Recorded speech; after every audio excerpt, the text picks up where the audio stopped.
आज रेनू ऑफिस से आते समय अपने लिए कुछ कपड़े ले आई थी, जिसको देख उसकी सासू माँ चिढ़ गई थी। उनको अच्छा नहीं लगता रेनू का यूँ शॉपिंग करना।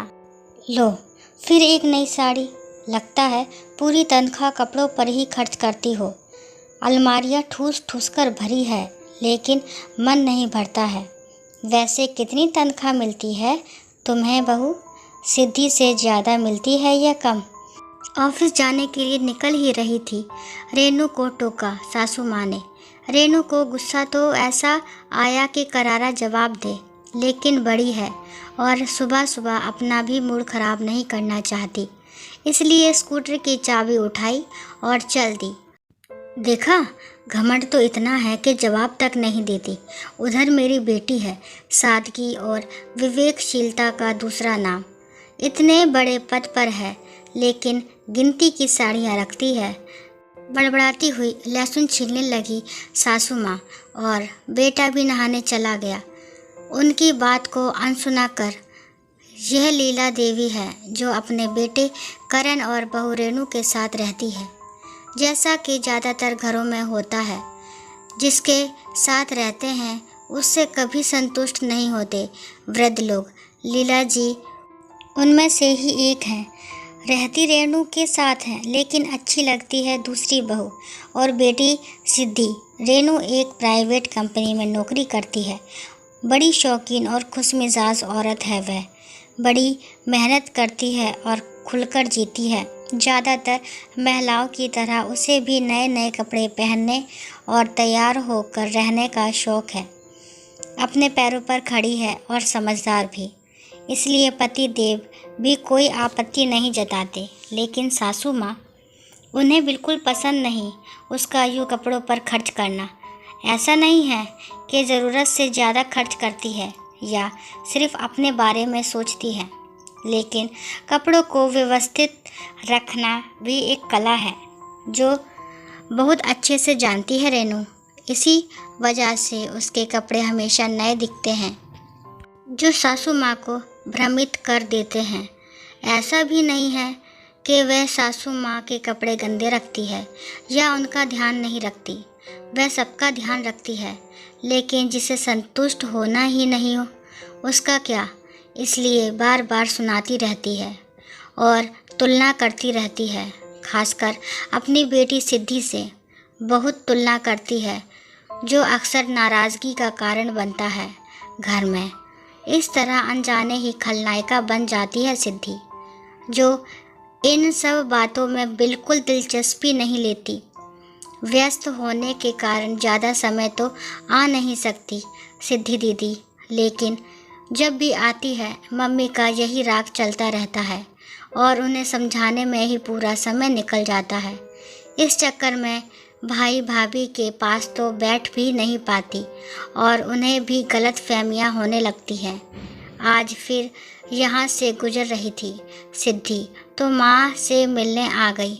ऐसी गलत फहमियों की स्थिति में समझदार बेटियाँ भी नहीं चाहती कि भाई भाभियाँ की अनुपस्थिति में मायके जाएं, लेकिन माँ ने कोई दवाई मंगवाई थी और भाई भाभी के आने में भी ज़्यादा समय नहीं था, इसलिए चली गई। माँ भी खुश हो गई। मन की बात जो भी हो, बेटी से तो कहती ही है माँ। उन्हें तो आज सुबह से ही खुजली हो रही थी मुँह में, इसलिए शुरू हो गई। पता है, आज फिर नई साड़ी पहनी है, 1000 से कम की नहीं होगी। उस पर तरह तरह का मेकअप, पता है, हर 15 दिन में ब्यूटी पार्लर जाती है। तुम भी तो उसी की उम्र की हो, फिर भी इतनी विवेकशील हो, लेकिन उसे तो लगता है घर ही नहीं सूझता। ना पैसा बचाना, ना सही जगह लगाना, बस उड़ाना। पता नहीं इतने कितने रुपए कमाती होगी। तुम्हें पता है कुछ, क्या तनख्वाह मिलती होगी उसे? मेरी तो किसी बात का जवाब नहीं देती। नाराज़गी से बोलती जा रही थी मम्मी। फिर शुरू हो गई आप। कितनी बार बोला है कि यूँ तनख्वाह नहीं पूछते किसी की। इतना कमाती होगी तभी तो खर्च करती होगी। मुझसे और आपसे तो नहीं मांगती। फिर सबका अपना अपना शौक़ होता है मम्मी, मुझे बचपन से जानती हैं आप, कोई शौक़ नहीं है मुझे सजने संवरने का, लेकिन इसका मतलब ये नहीं है कि सब मेरे जैसे ही हो। उल्टा मैं अलग हूँ नॉर्मल औरतों से।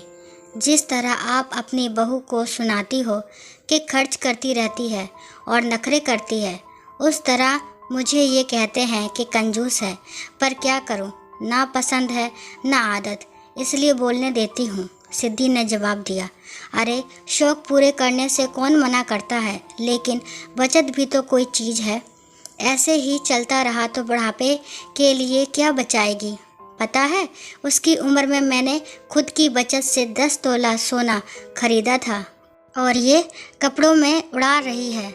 आपने सोना भी अपने शौक़ के लिए ही खरीदा था ना।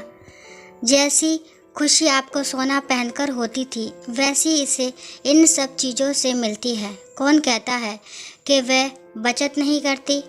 आपने इस उम्र में अपना घर बनाया था, उसने बना दिया है।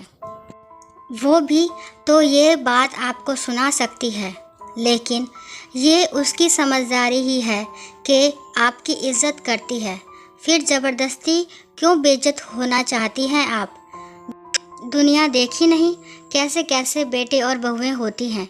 आपको अच्छे मिले हैं तो आराम से रहिए ना, और उनको भी रहने दीजिए। सिद्धि समझा ही रही थी कि अरे दीदी आप कब आई। दरवाज़ा खोलकर अंदर आ गई रेनू। अभी ही आई, आज इस तरफ ही आई थी तो सिद्धि ने बताया।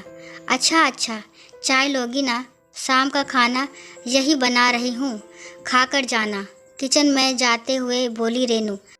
और सिद्धि समझ चुकी थी, मेरी बात सुन ली है उसने, लेकिन खुशी थी कि माँ समझे ना समझे। रेनू की गलतफहमियाँ ज़रूर दूर हो चुकी हैं अपने ननद के प्रति, और रेनू बहुत खुश भी थी कि उसकी ननद बहुत अच्छी है। वो माँ को भ्रमित नहीं करती, बल्कि माँ को तो वो समझाती है। रेनू की ननद की तरफ से जो शिकायत थी वो दूर हो गई।